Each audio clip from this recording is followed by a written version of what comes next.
Hey everybody, this is Mr. Schwartz and I'm back with another how to draw video, and on today's video we're going to be learning how to draw the Iron Giant himself from the movie The Iron Giant. Meet me on the other side of the scene transition and we'll get ourselves started. Okay everybody, so to get ourselves started we're going to be doing a couple of reference lines here to give us the correct proportions for the robot later on. So what I'd like you to do is come up near the top of the page here and just draw a single straight across line. Doesn't have to be too long. And then I'd like you to come down a little bit further. This is going to be from here to the next line that we draw is going to be the length of the Iron Giant's head. So it should be a fairly decent size. So I'm going to put mine, I'm going to drop mine in about here.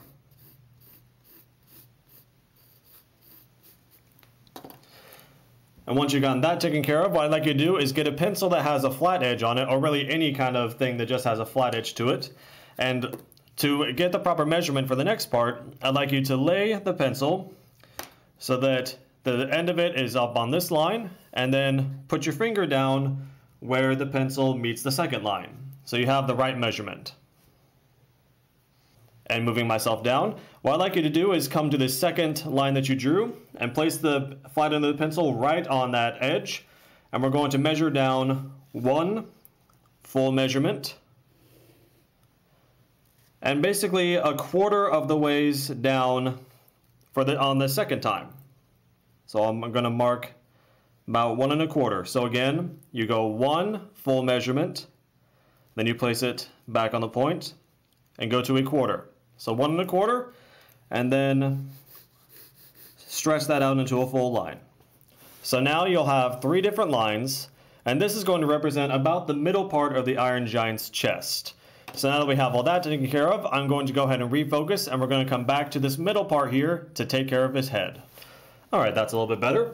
So now what I'm going to do is I'm going to come to in between these lines, I'm just going to draw a line straight down to connect the two of them. This will represent the middle of the Iron Giant's head.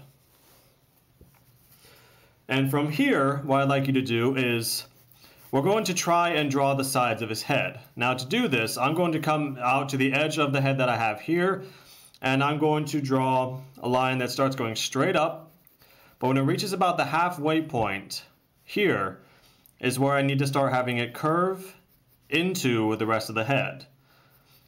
So that when it joins back up to the top of the head here, we should have a curve that is about this. It's a fairly gentle curve. You don't want it to be too quick or too abrupt.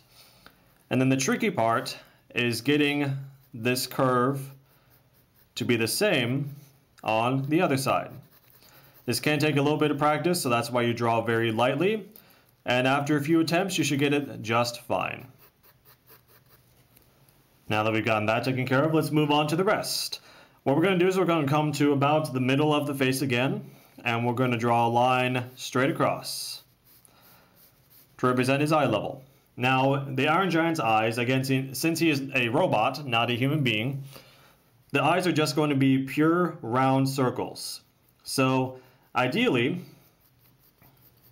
you will end up with a circle that goes slightly underneath this eye level, but the majority of the eye is going to be above the eye line that we drew. And it should be as round and nice a circles as you can get. Once again, the tricky part is trying to get it to balance on the other side. So really this is just a thing of taking your time and really just being okay with sketching and erasing and trying again. Now once you have the first circle taken care of, the Iron Giant actually has deep inset eyes. So we can represent that by coming around his eyes and drawing another circle to once again represent that his eyes are deeply set inside his robotic cranium. We'll do the same for the other side.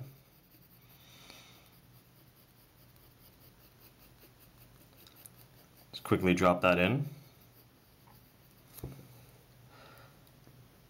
And clean it up. And we can go ahead and erase this part of the eye line, but I do recommend keeping the outside of the eye line because we will need it very shortly. So the Iron Giant has a little crest in the middle of his head that we want to represent here, and we can do so by coming down about halfway between the bottom of his eyes and the bottom of the cranium, and making a small line like this. Now the crest goes all the way up over the top of his head, and as it gets further up, it begins to get wider. So what we're going to do is, as we start bringing this line up, you can see I'm going to very, very slowly start to move the line out to the right, so that by the time it gets up here, it's a lot further out than it was at the beginning. And I'm going to bring it up a little bit, and I'm going to come back down here and do the same thing on this side. Try and get the progression of the line to be roughly the same as it was on the other side. So once we get up to the top here, I'm going to bring it out and curve it around so that it meets evenly with the first line. And then I can erase this out now. I'm also going to get rid of this reference line up here since we no longer need it. So the last part we need to do is we need to draw the Iron Giant's jaw line. Now his jaw is an entirely separate piece that swings out on hinges. So to create this, what we're going to do is we're going to use this reference line that we have here on the side of the head. We're going to come right to where it was, and we're going to jut it out very slightly from either side of the head. Just very slightly. This is going to facilitate the side of his jaws. We're going to now bring it straight down, and actually a little bit past this line that we drew here. It should go down to about right here on either side.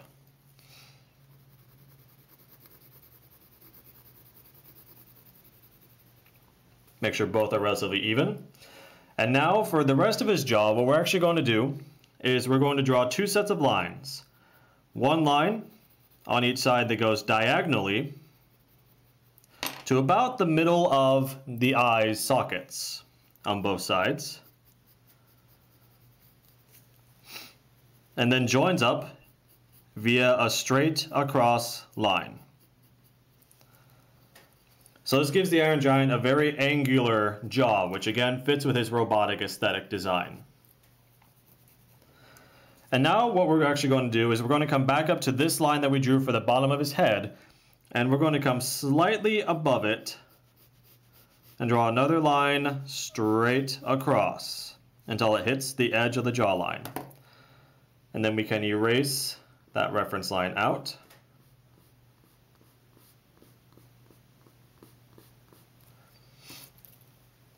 And there we have it. Now I'm going to clean up the side of this line and make it a little bit straighter across. And now we are almost finished with the Iron Giant's head. To completely finish it off, we're going to come back up to here, a little bit below the outward jawline that we drew.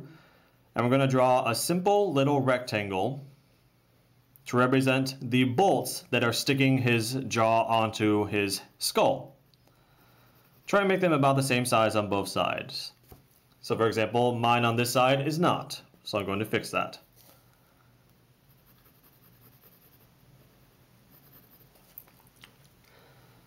And erase out the guiding lines that we no longer need.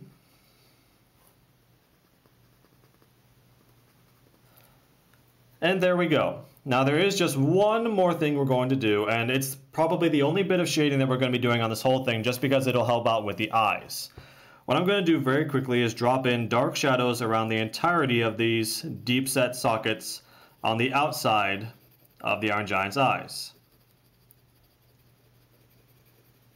Now I can always come in later and clean it up if I so desire. For now, this is just to show off the shading that you can do. And now what we're going to do is we're going to come around to the perimeter of the eye here, and we're going to do a very light shading all around this perimeter, and then we're going to stop. We're not going to put it on this side, we're going to leave it here so it's light, medium, and then dark for the outside. We're going to do the same shading for this eye over here.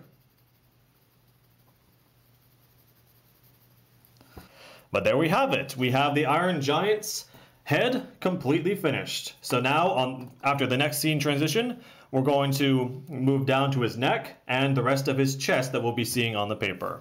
Alright, so I've completely zoomed out as far as I possibly can. So now the bottom of the camera is the bottom of the page, just to give you some context. So now what we're going to do is we're going to block in the basic shapes for the Iron Giant's body. So what we're going to do is we're going to come to about the middle of these two lines here and here on the side of the jaw and make a small mark. Excuse me. And then we're going to make a straight line that goes down until it's just above halfway from this line here. This is going to be the Iron Giant's neck. And so to block in the basic shape for the neck, we can bring these lines down to where this was, to where this one stopped, and lightly block in the neck. Again, do this lightly, we will be adding the detail onto it later. And now from here, we're actually going to come slightly up from the bottom of the neckline here. And we're going to draw a line that goes outwards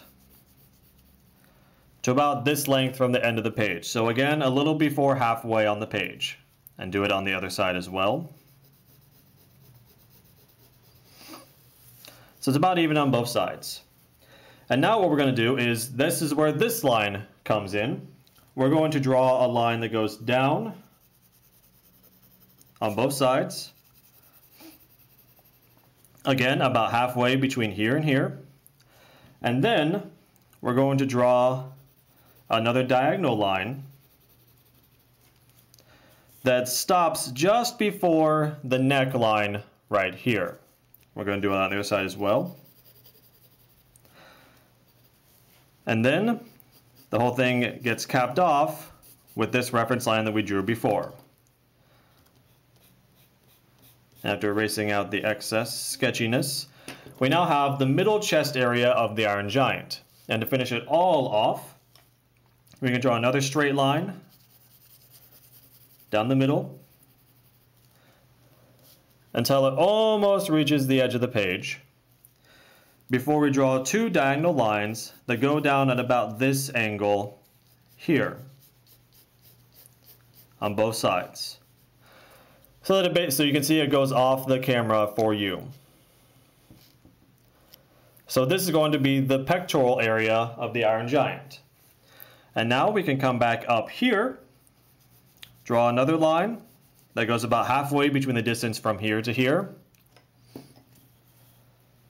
And then we're going to draw one more diagonal line that goes off the page. Again, your angles may vary from mine, that's fine. But it should be a fairly steep angle. If I was to add an actual measurement to it, I would say about a 45-degree angle, I believe is what that is, if you need that sort of thing. We can simply come over here and copy it on the other side. So again, a 45-degree angle. That might be what it is. I'm actually not that well versed in math. All right. So now we have all the very basic things for the Iron Giant's body all done and ready to go.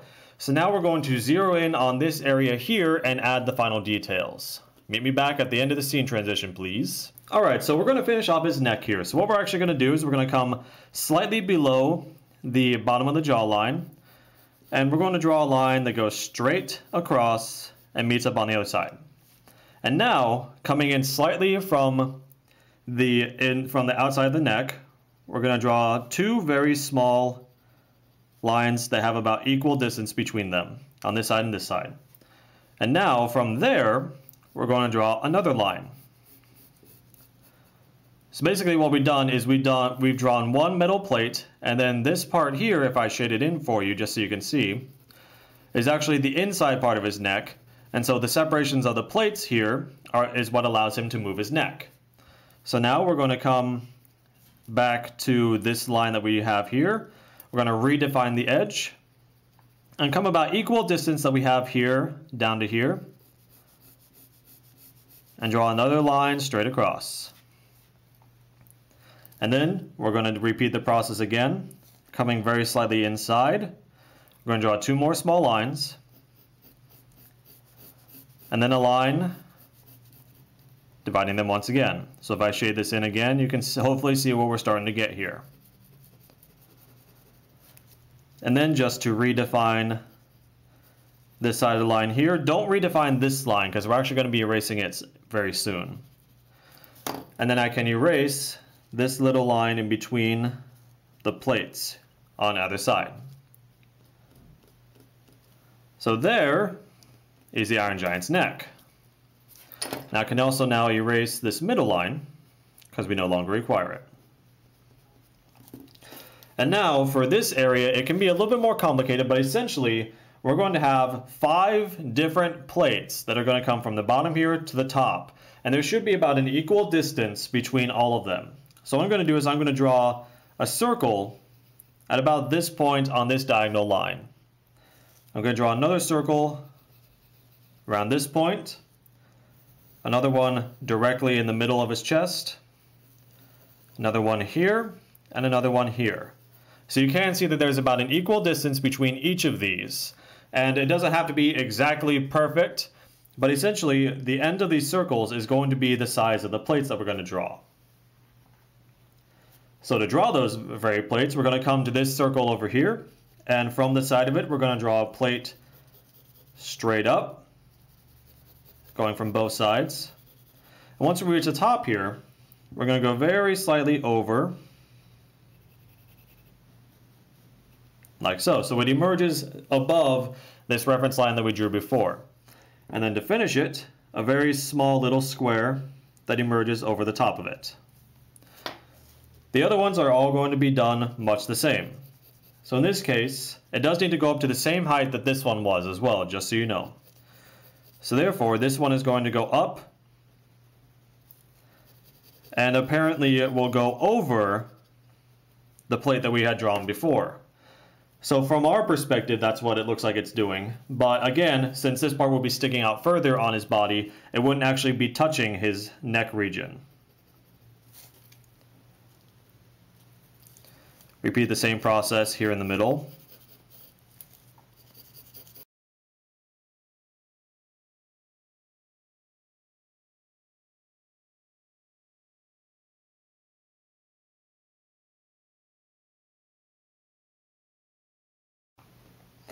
All right, and now we can take out the circles here because now we don't require them any longer.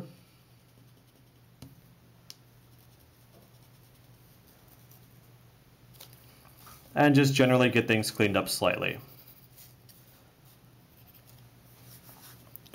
And now, for the finishing touch for this whole section here, after I erase out these circles,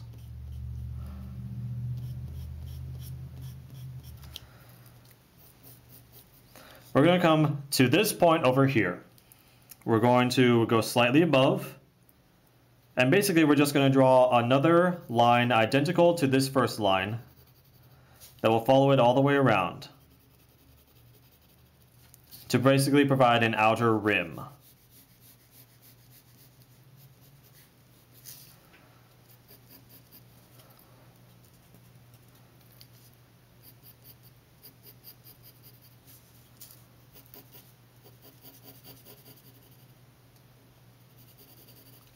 Just like so. So that takes care of his chest region, of this region.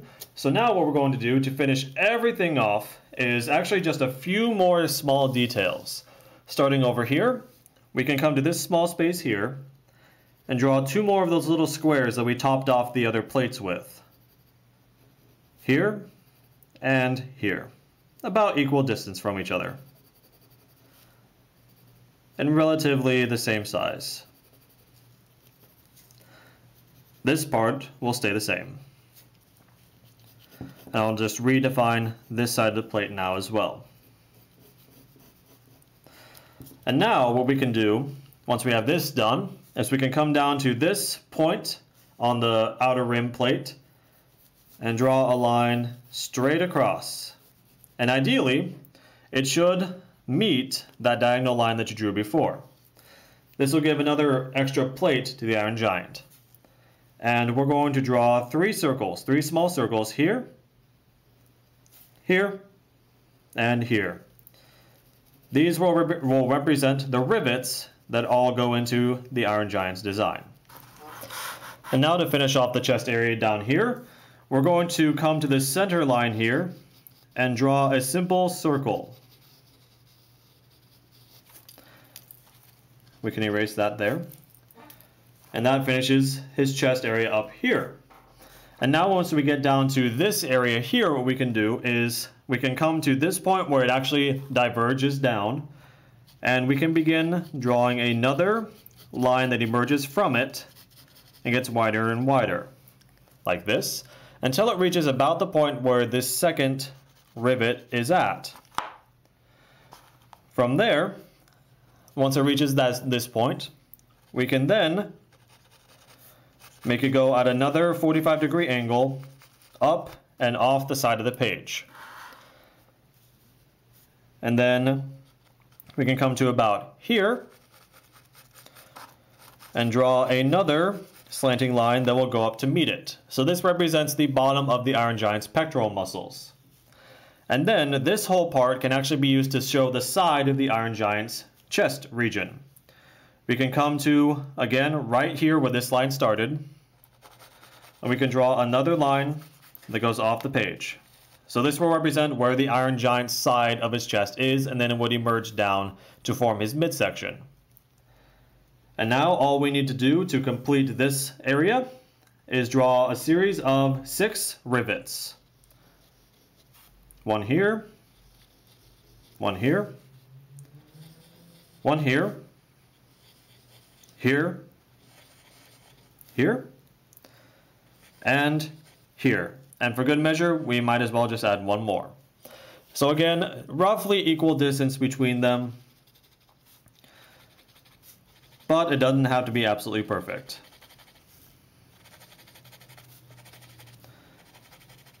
And if you wish, you can also do a very light amount of shading on this little check mark shape that you have created to give it a little bit of extra dimension to your drawing. Now basically what's going to be happening over on this side is the exact same thing that happened on the other side, just reversed. So everything that you did on this side needs to be the exact same on this side. So I'm going to go ahead and speed draw through this just to show you that everything should be the exact same on both sides. I interrupted my own speed drawing just to show you one quick more thing. I thought something odd was going on here, and I finally realized that the final plate of the Iron Giant's neck actually extends slightly further out than the other ones do. So it should go out to here is where the end of it should be. So we can do this and erase that out. And there we go, that looks better. Back to the speed drawing.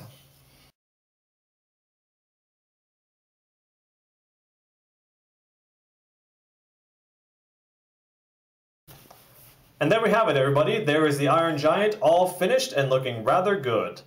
And really, again, this part is not too complicated. It's just simply a matter of taking what you did on this side and emulating it on the opposite side. Thank you all for your patience. I quite enjoyed making this video. I was experimenting with different ways that I can teach, just keeping things a little bit snappier. I would snap my fingers, but I can't. I hope you all enjoyed this. Thank you very much for coming. I really appreciate it, and I'm having a lot of fun with this little weekly art club meeting. And I will see you all next time. Thanks for stopping by, and hope to see you again soon.